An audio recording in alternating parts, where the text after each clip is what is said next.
Hi, everyone. My name is Katie Madding, and I am CEO of Sensemitter. I spent over a decade in the mobile gaming industry, so from Adjust to then the acquisition by AppLovin. I want to thank y'all so much for joining our webinar today, where we're going to break down first-time user experience, focusing on monetization using the combined methodologies of Sensemitter in partnership with AppMagic. Today, we're going to focus on converting players to payers. That's been a fun one for me to practice saying. So let's dive in. All right, I wanted to start with a pretty stark statistic. Today, 97% of players churn within the first month. Of those 3% of players that remain, only 5% ever convert.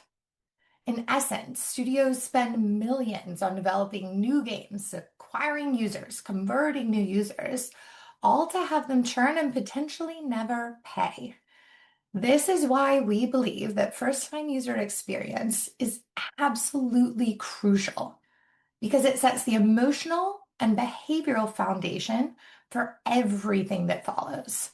It's where players decide whether the game feels worth their time and attention and eventually their money. However, gaming studios running into this reality today constantly see this shift. And so that's where we wanted to focus today. As I mentioned, we're looking at first-time user experience from two different methodologies.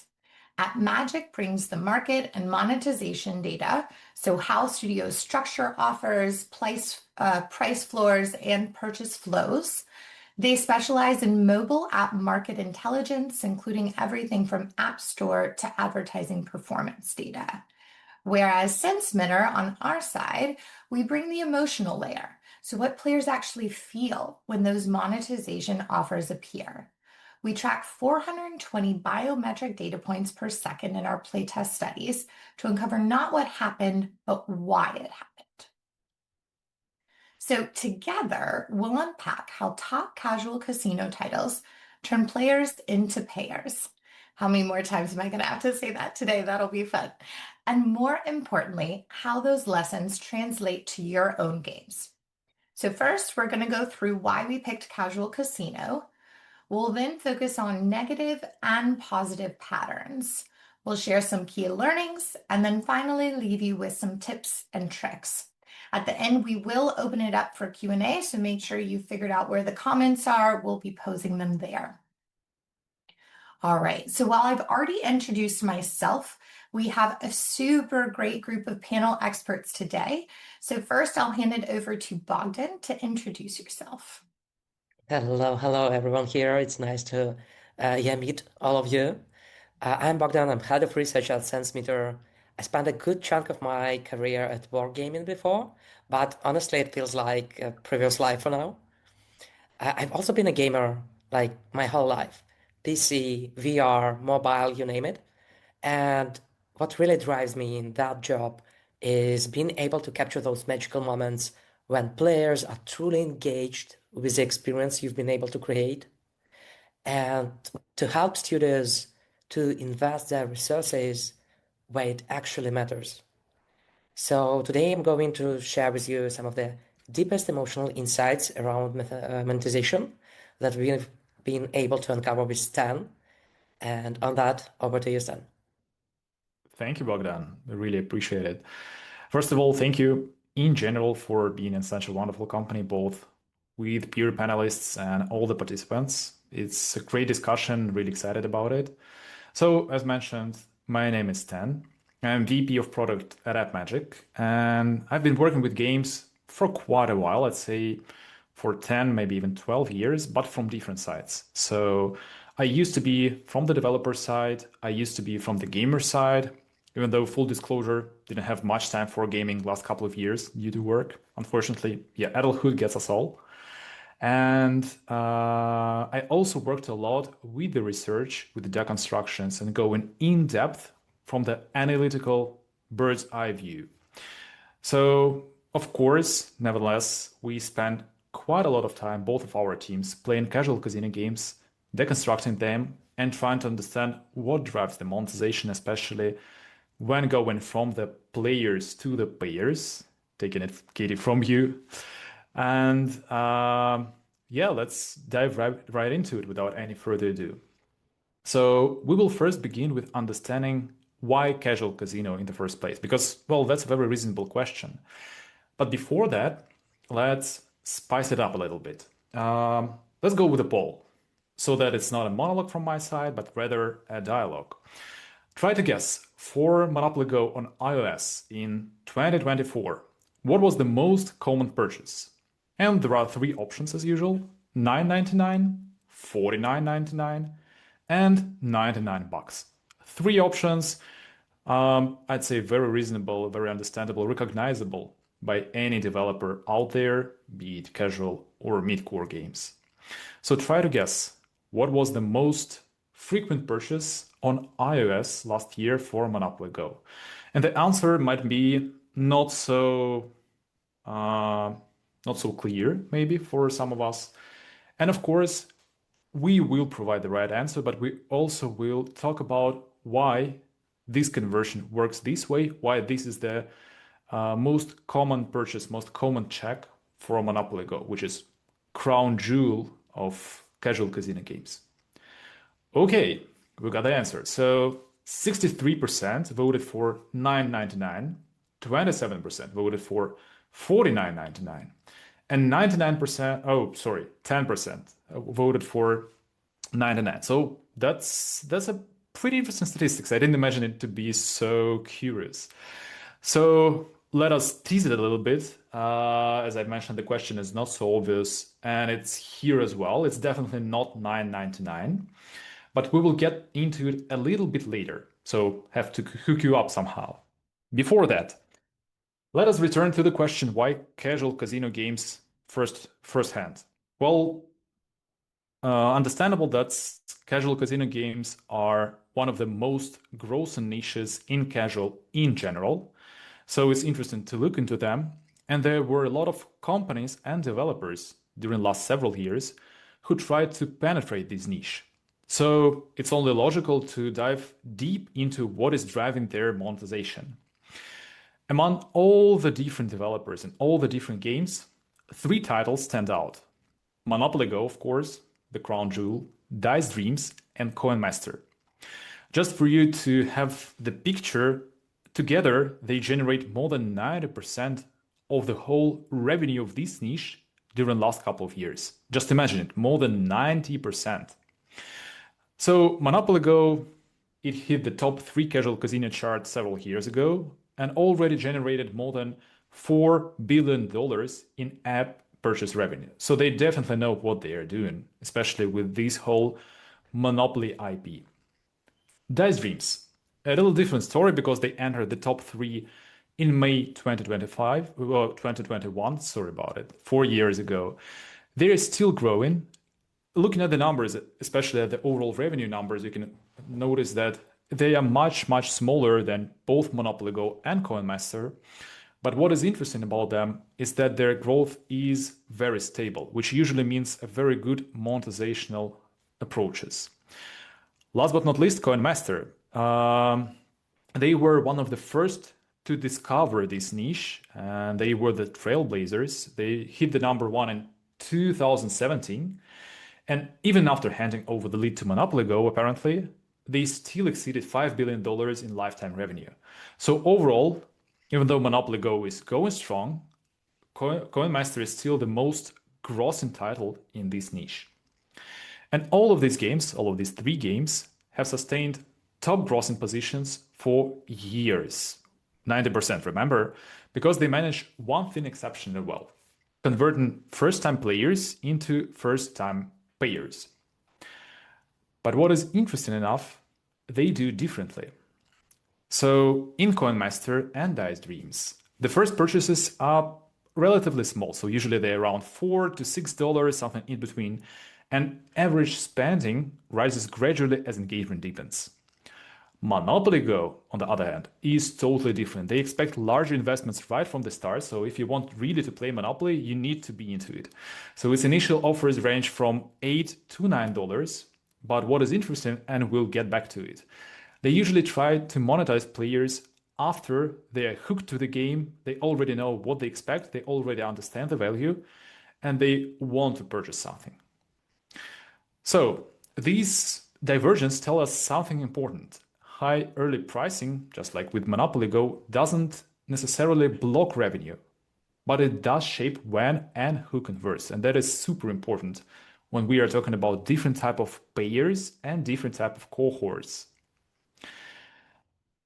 And of course, even though these top performers have been there for a while, they also have gaps, different hidden revenue opportunities that come down to experience design.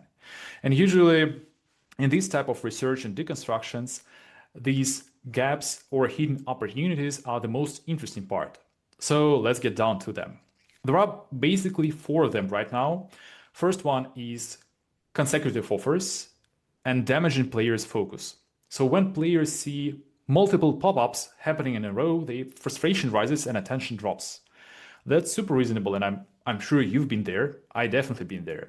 You open up the game, you want a good gaming session, you just downloaded it, and then you have one offer, second, third. At some point, you just start thinking, maybe I'm playing some kind of a offer pop-up generator game and not something that is out there in the core or in the meta. So that really frustrates usually the players. Secondly, personalization, and that is a huge one. It's pretty tricky because personalization is delayed in most titles, and that's very reasonable because we don't have enough information about the player before it spends enough time in the game. And especially post IDFA, we do not get a lot of information from the user acquisition campaigns as well. However, players want the game to feel theirs right from the start, from the first session, not from the 5th. And there are ways how to mitigate it. So there are ways to collect additional data. There are ways to give players opportunity to personalize the game and to customize it, which gives them more personalization without damaging potential offers. Third, value transparency. And the fact that it is often missing, which is crazy. Mystery boxes, unclear bundles, gacha packs, they make players hesitate. Don't get me wrong here. If we are talking about a long-time player who's been with the game for quite a while, they will be happy to work with these type of monetization tools. But when we are talking about the first session, maybe the second, we don't yet understand the value that the game provides. We are not even sure we will stick to it. So any type of random type of monetization really can drive us mad.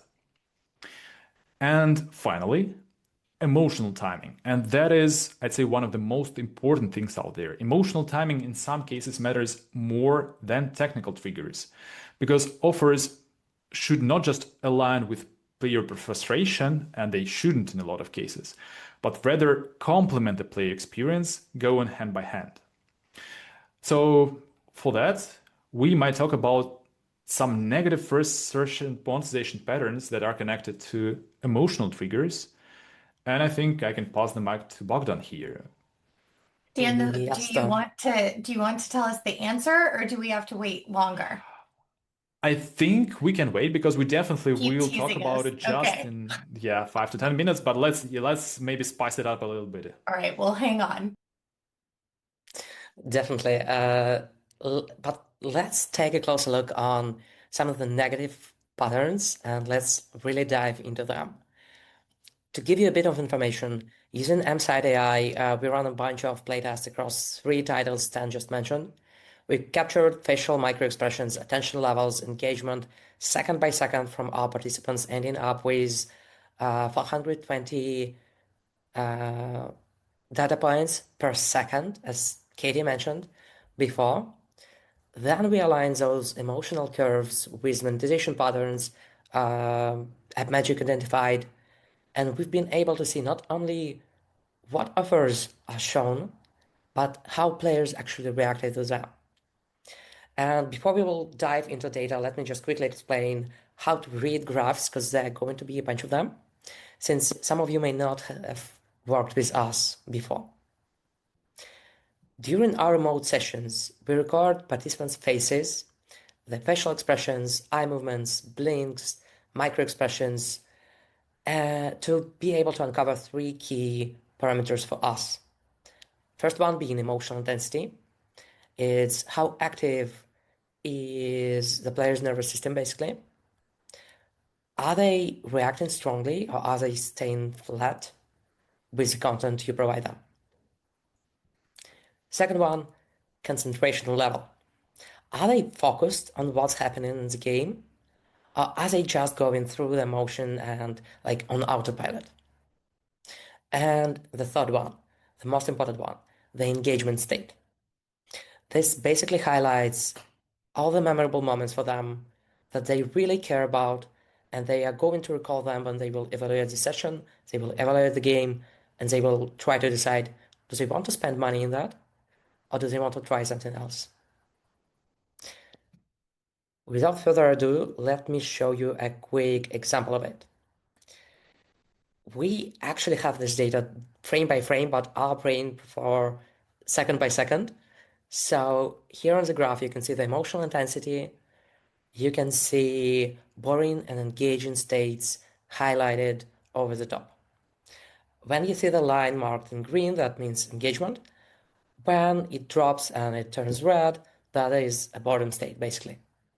When it's not marked, that is a neutral background for our memory. That's something we most probably will forget, and those are not the key moments for players.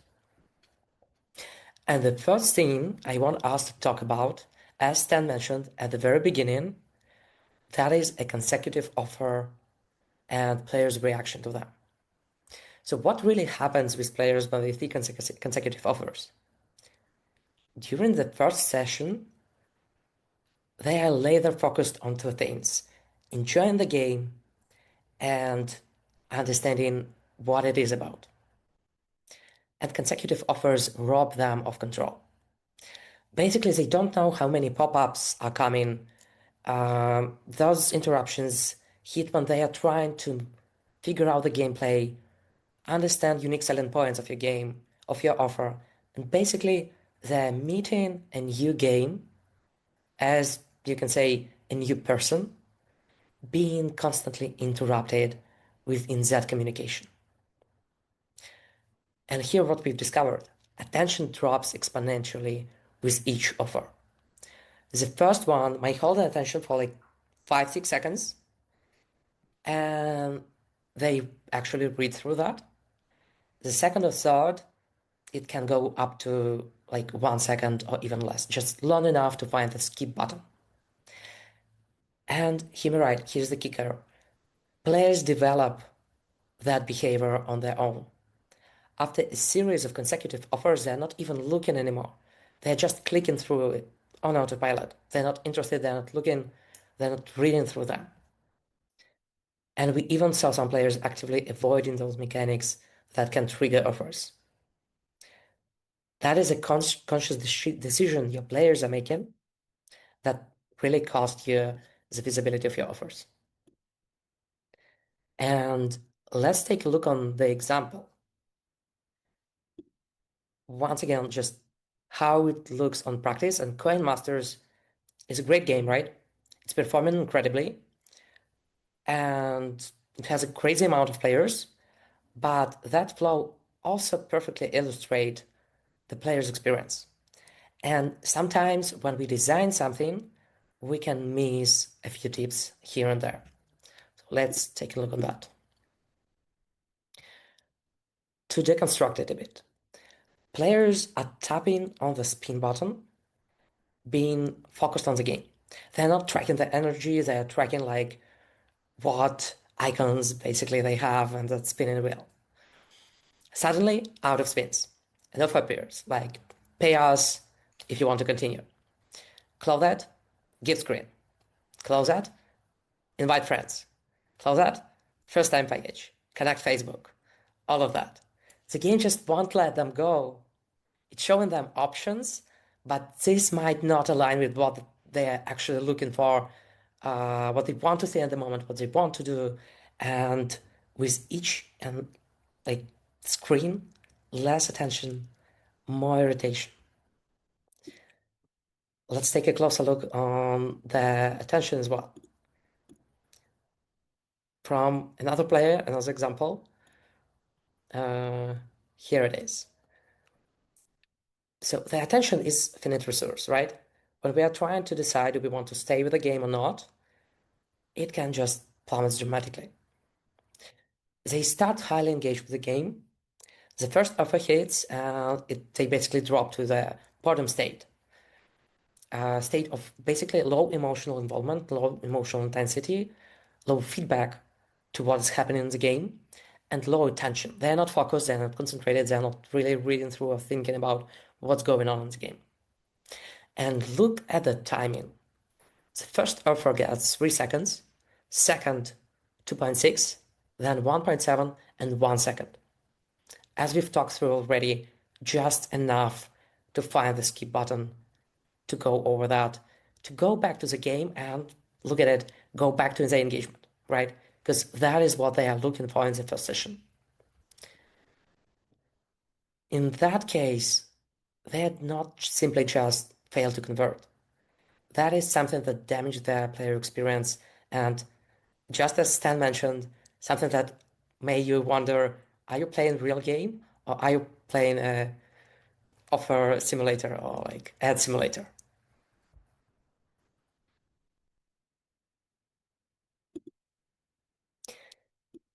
And the next one, it's slow progression to some new features, some new gameplay mechanics that actually create a dual problem for your game. First one, that is a retention risk. Players can abandon your game before they even reach the compelling content. And basically here's why it's happening, right? Stan also mentioned that 3 games are generating like 90% of the revenue across the market. And the market is saturated. Like we are talking about mobile games here. Few hundred games break into top revenue ranking each year. Day one retention has dropped across the board. I saw, I've seen a comment from someone that even 5% is too much. Players are abandoning the game. They are doing it faster and faster. They are looking for that hook, that unique element in your game that make them want to stay, make them want to spend some time in it, make them worse, invest some money in it. And the second one here being actually monetization delay. If those engaging features are not showcased during the first time user experience, you're not just risking retention.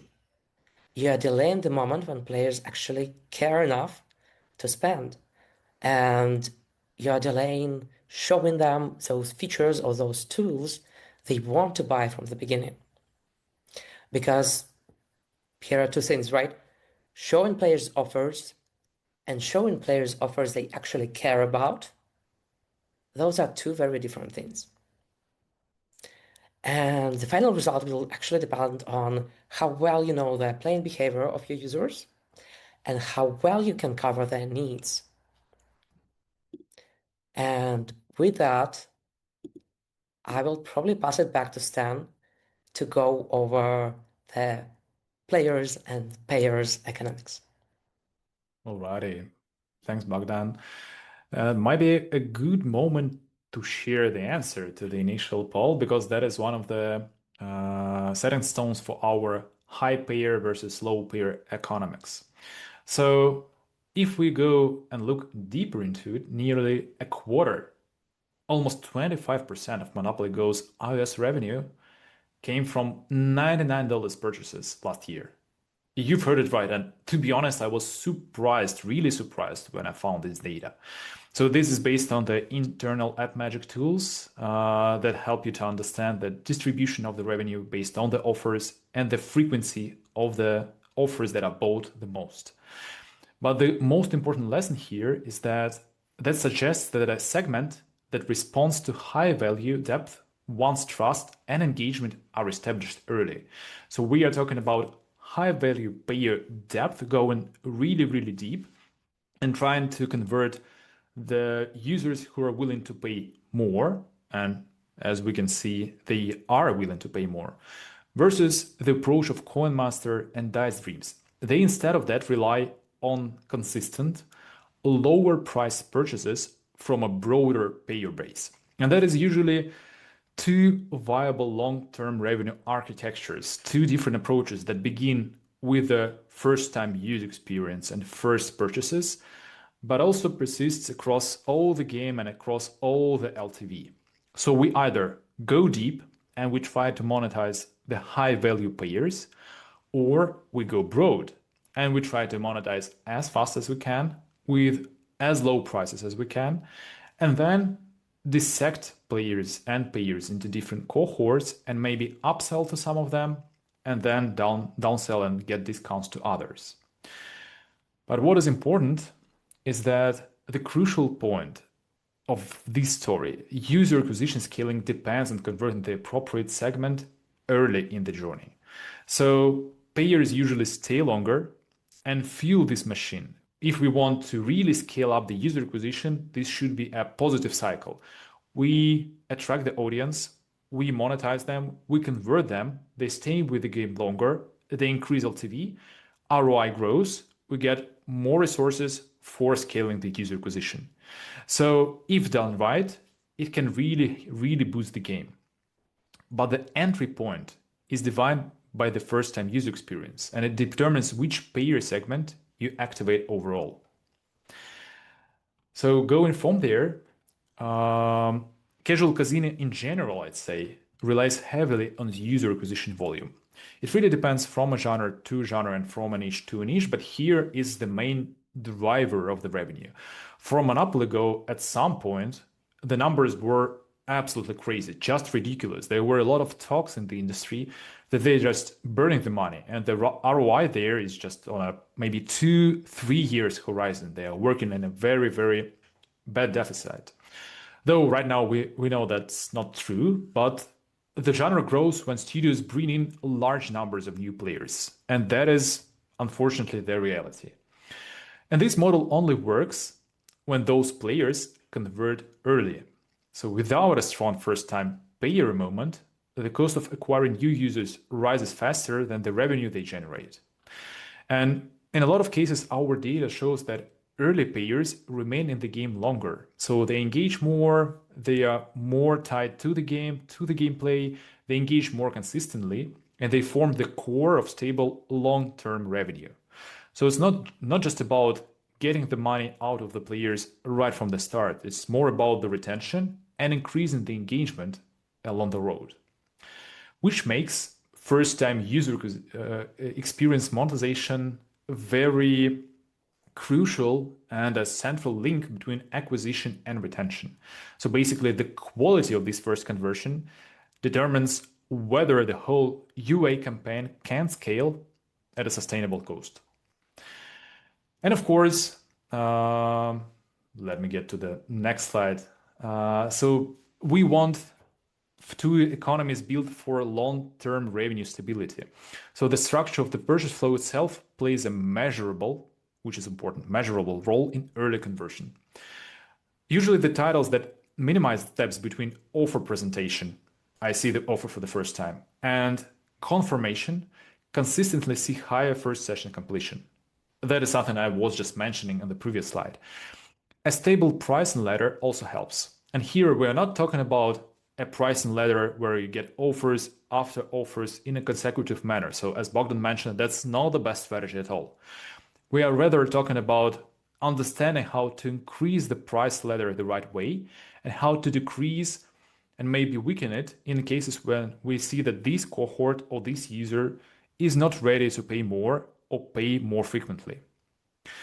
Overall, I'd say when players and payers encounter clear, predictable offer tiers, they adapt more quickly to the game's economy. They just understand how it works and what to expect from it. And this, as we call it, anchoring effect, it reduces the hesitation in later sessions as well.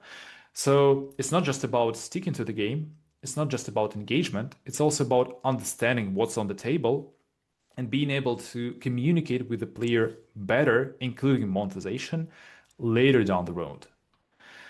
And the strongest examples here, they follow a very, very simple yet reliable pattern. Fewer steps, consistent framing, and pricing that establishes a very clear value hierarchy right from the first offer. So very understandable approach that gets you and your players as partners rather than developers monetizing the users.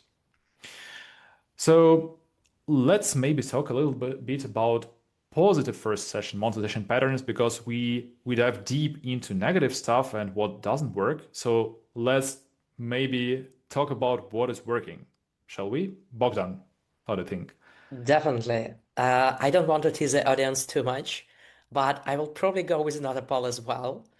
I promise you I will go into reveal the answer on the next slide. So just take your time to answer that. From your point of view, what is the most common day one purchase for players? Like, is it cosmetics, skins?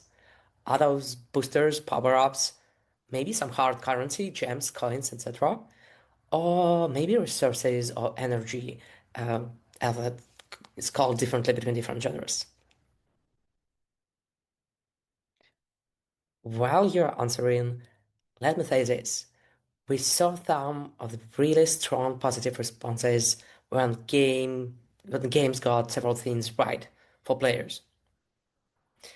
And we are going to definitely dig into them. As Stan mentioned, first interaction, first decision to spend something in the game is really, really important. Okay, let's see what you've thought. So the most common response is resources and energy with 37%. Very tied to that, hard currency, gems, coins, etc., 32. Boosters and power up on the third place, 20%, and cosmetics and skins is the lowest one, with only 10%, like 6 people responding here. Okay, let's take a look on what we found with players. Actually, what players are looking for integrate a lot with their goals. And those things like customizable, personalized game areas help players to bring a part of their taste to the game. And here's a very fascinating part, right? When you offer hard currency, energy, generic resources, boosters during the first session, players first need to value the market before they value the currency, right? And what do I mean by market? I mean the game itself. If players are not sure they want to decide, they want to continue, they want to invest that time in the game, they want to come back to it, they don't care about can they spend money in that or some benefits hard currency can provide. They're here to test the game, they're here to enjoy the experience. If they cannot do that without paying money, well, come on, you have a ton of different games on the market. You can go to Monopoly Go, for example, as the offers really don't cover the first session. But personalization, that is different. Personalization is valuable from the very beginning because it helps you to bring something of yourself into the game, make it feel like it's yours, and they really like those customizable characters, pets, decorating areas, unlocking skins, and what we are hearing from them over and over again during the first session is, well, can I customize that? Can I change the color of the roof? Can I get another pet? And all of that. And here's magic about it. From that point of view, when you give your players the ability to customize and personalize your first session, you meet in the deep psychological need. And those offers, they are not just about me spending money, that's me getting an engaging experience with that. As an example of the slide, right? Players got to that pet area and they take a look themselves on the potions you can buy for your pet to increase its level and to like boost it. They are engaged looking through those offers. That is completely different from players taking an offer like an interstitial one and just looking for the skip button. Second one I want to stop on are gameplay completion points. What I mean by that? If players are engaged with content, they're finishing the interaction with it, like they're finishing the level, and they are looking around thinking like, okay, what's next? They got a piggy bank offer, and that is engaging because once again, it matched their need. I'm looking what else I can do in the game, and the game provided an answer for me. It's not blocking me from achieving something, it's showing me the info. Take a look on the right side. Same situation, almost same situation, same offer. But players already decided they want to proceed with a specific step in the game. They want to start interaction, they're not finishing it. And the situation, the reaction is completely different. It's completely opposite. Players got bored because they want to spin a game, they want to throw dices, they want to make another move in the game, they want to progress, and suddenly an offer appears. They're hunting for the skip button. They're not reading through that, they're not very interested in that. And once again, it's about respecting players' intent in those moments you create inside your games.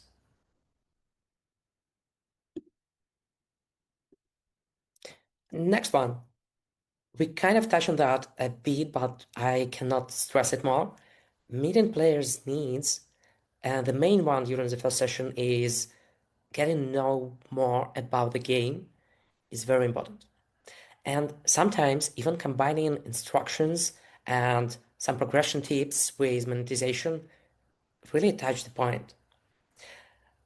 And once again, yes, it satisfies a learning need. Yes, it matches what players are looking for. Yes, they read through that, they're engaged, they enjoy it. But here, there is an example of community chest, right? That's not about an offer. So why we are talking about it? Because from players' perspective, there's not so much difference between offers that just pop up on the screen or another part of information that just pop up on the screen, right? Those are the pop-ups that irritate or block the interaction, or those are the offers that can provide some useful information.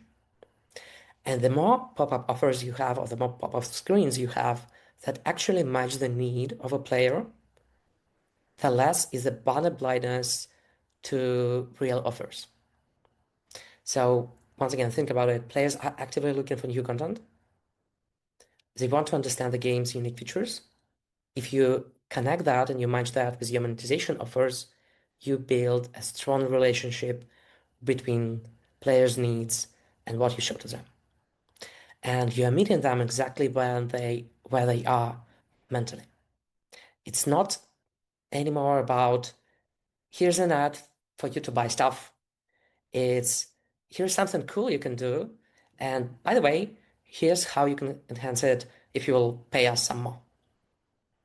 That is something that significantly increased consideration, conversion rates, and just benefits player experience.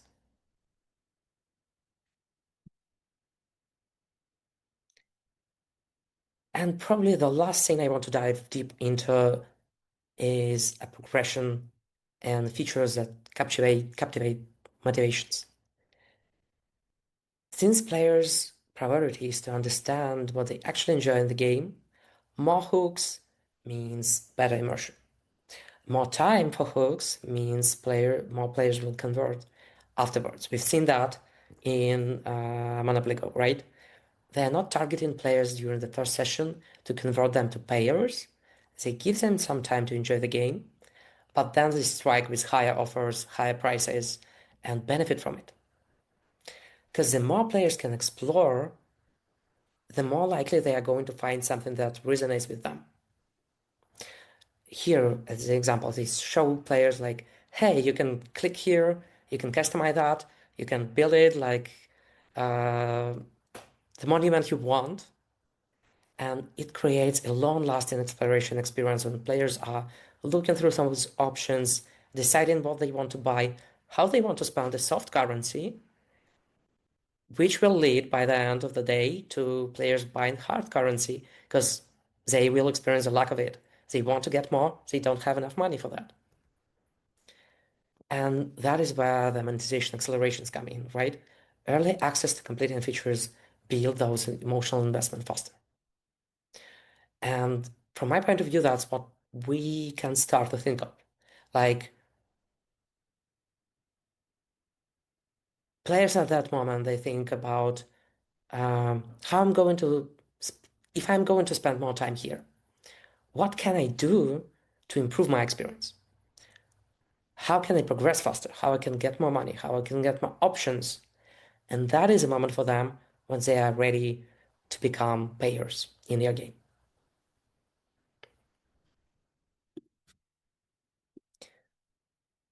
We definitely have a ton of info in the slide deck we're going to share with you as well.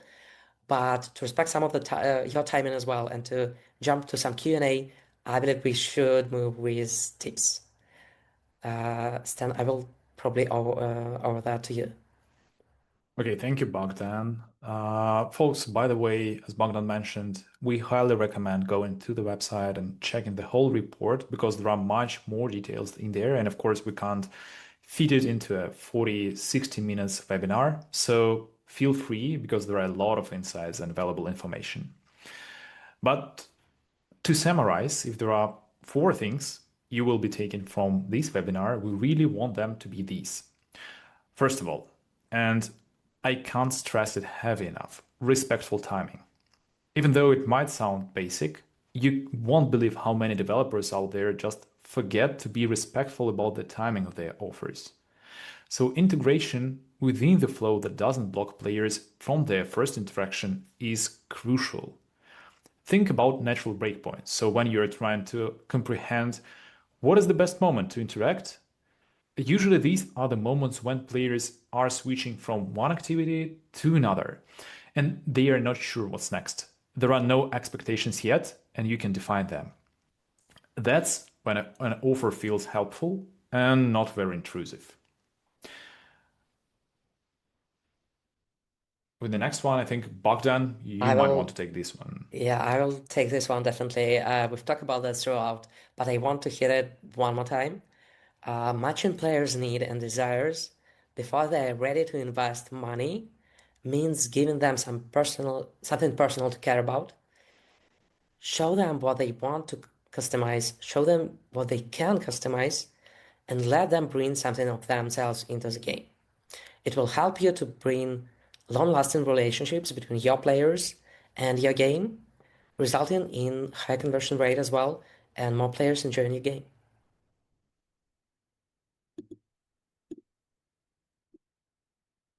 Oh, this is a good one. Let me grab this one. So clear value communication, and we are talking about transparent benefits, explicit discounts, and purpose explanation. It's vital to be clear about the value of content inside your game, and I'm not just talking about the monetization value, so understanding how much gems, gold, soft, or hard currency does it cost, but also, and maybe rather, understanding the gameplay value of the content. So how it might help me to get more fun and more joy out of the game. Because the moment it clicks, then there is a much broader opportunity for conversion. Vice versa, be transparent not just about your benefits, but also about your discounts, your pricing policy, and overall offer tiers. Because when you have the rules in place and both you and the players understand them, it's much easier for them to know what to expect and to convert better in a lot of situations.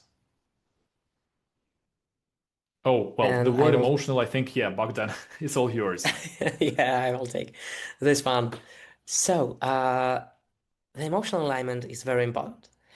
And frustration isn't the right mechanic for you during the first time user experience.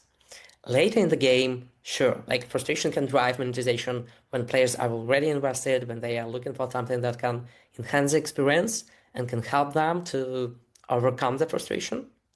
But in the first session, frustration towards an offer placement becomes frustration towards the game itself. What we recommend you instead is to match offers to some positive emotional states.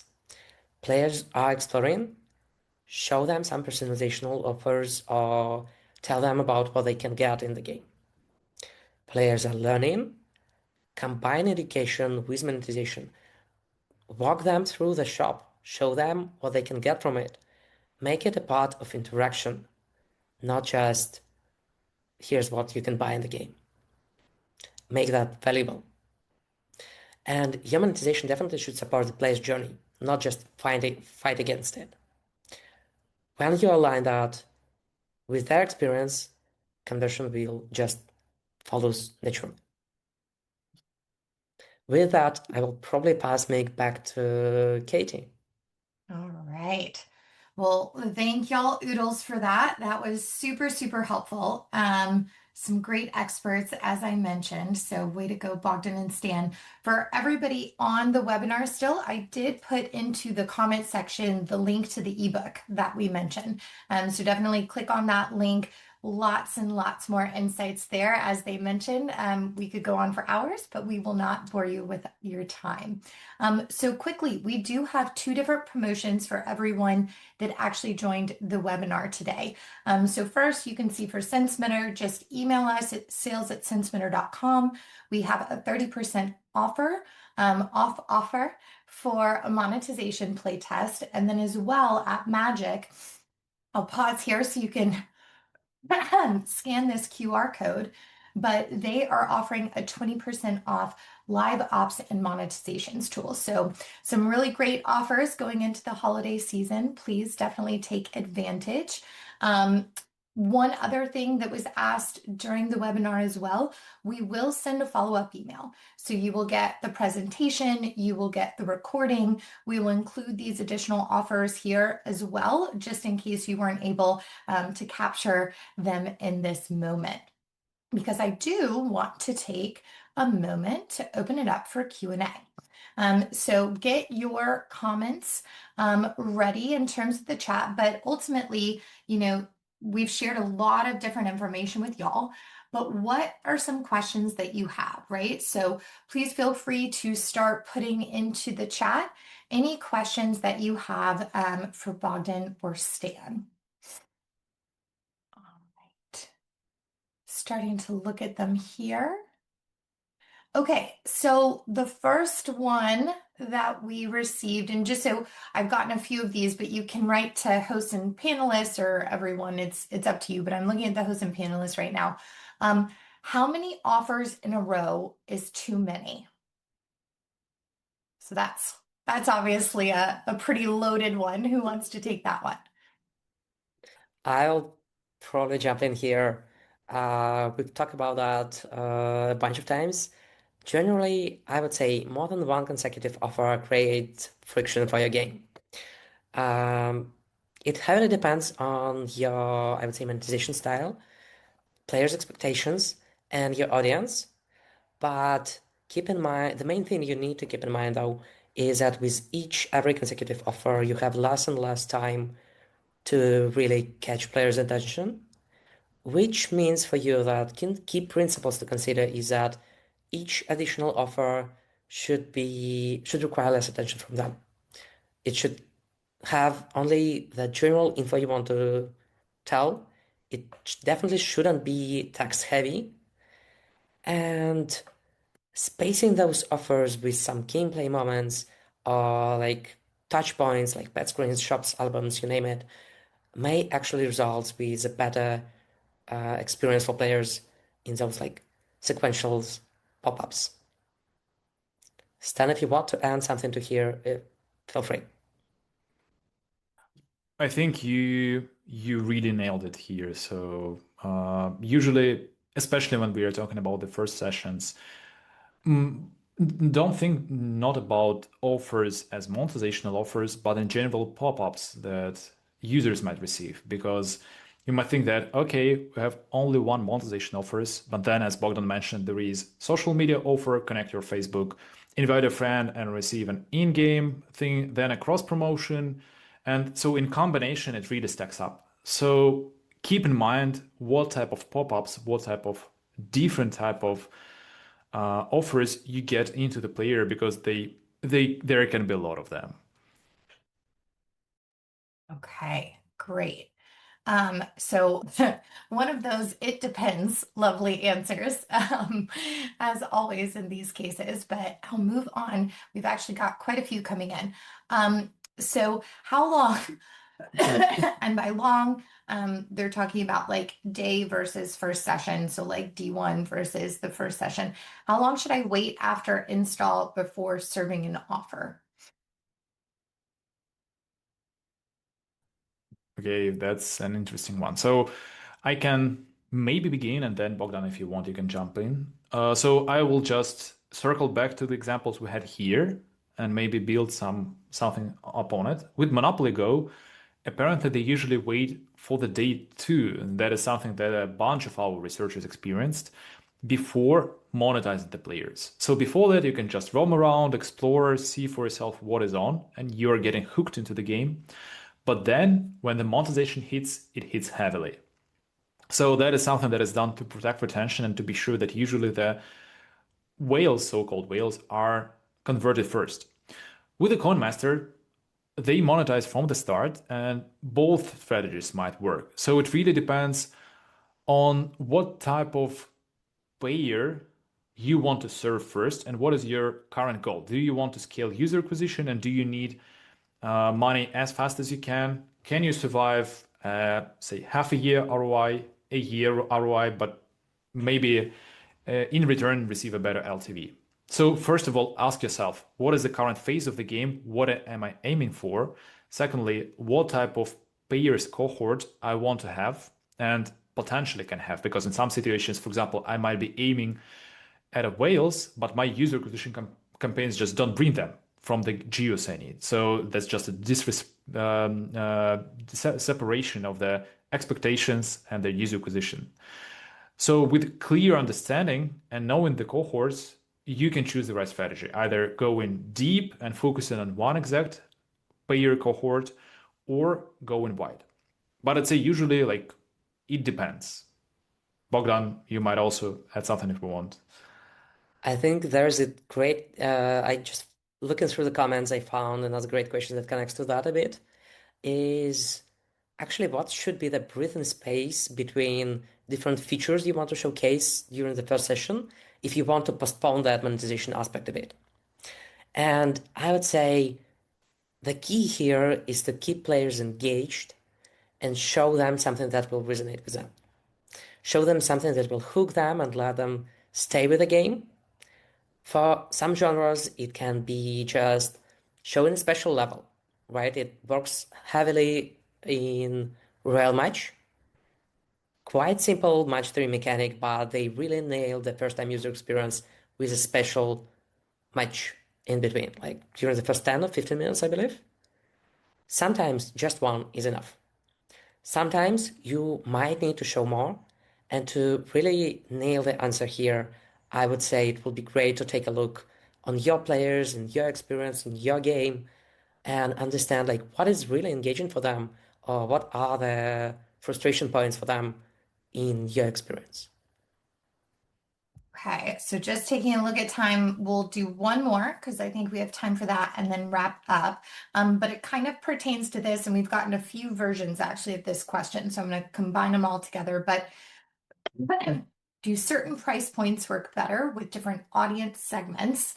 And how does that apply to different game genres? So obviously we went casual casino, but then how does it work for match three, that type of thing? So whichever one of y'all wants to pick this one up.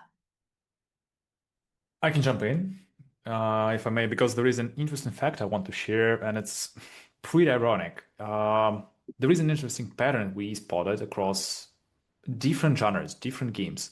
Even with the top grossing games in mid-core or poker or card games, when usually the spending is heavy, with different strategies, we hear requests for lower entry points.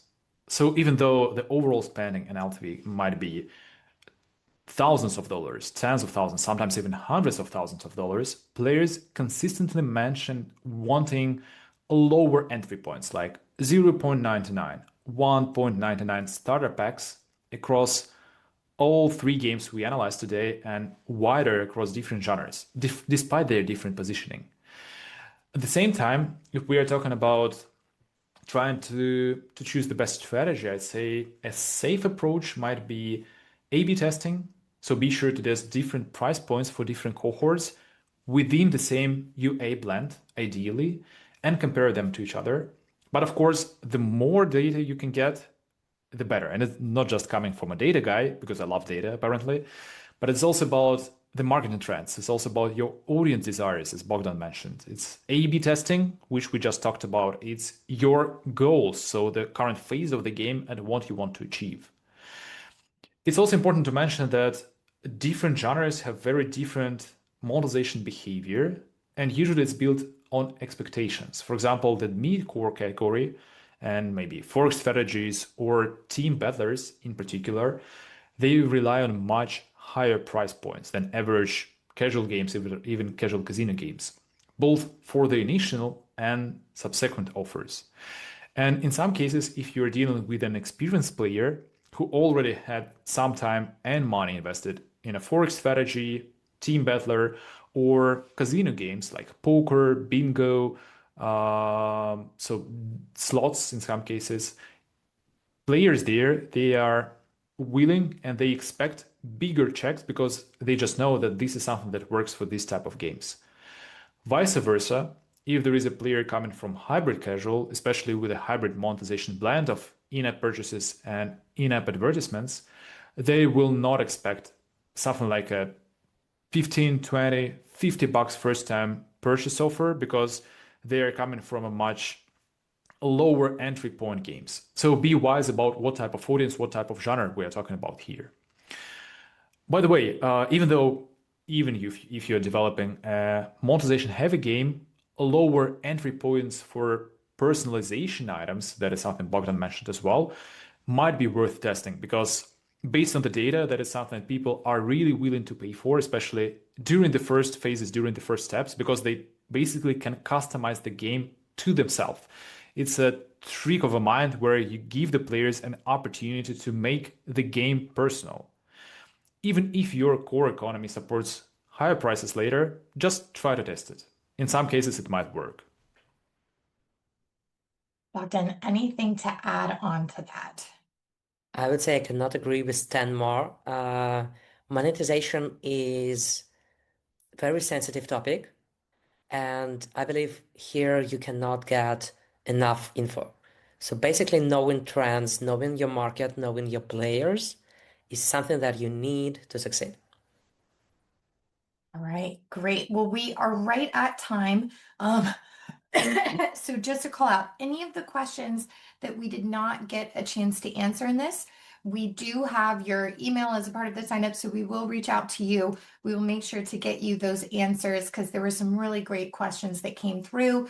We will also follow up with the recording, the presentation, link to the ebook, the offers we have coming up for the holiday season. So you will get everything in a nice bundled up little package.